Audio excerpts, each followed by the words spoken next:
கிடைக்கும். ஜமாத்தை விடுவதின் தீமைகள்.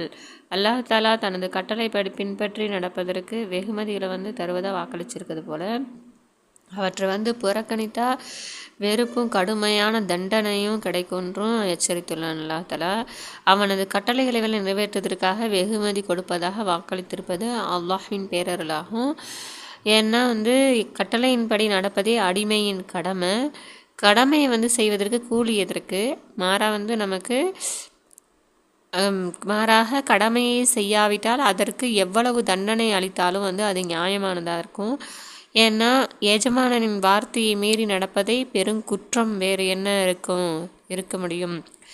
ஆகவே எந்த விதமான எச்சரிக்கையும் நம்ம செய்ய வேண்டிய அவசியமே இல்லை. இருப்பினும் அல்லாஹுக்கும் அவனது அருமை தூதருமான நம் மீது இறக்கப்பட்டு அல்லாஹ்வின் கட்டளைகளை புறக்கணித்தா விளையும் தீமையையும் தண்டனையும் எடுத்து கூறி எச்சரிச்சிருக்காங்க நமக்கு.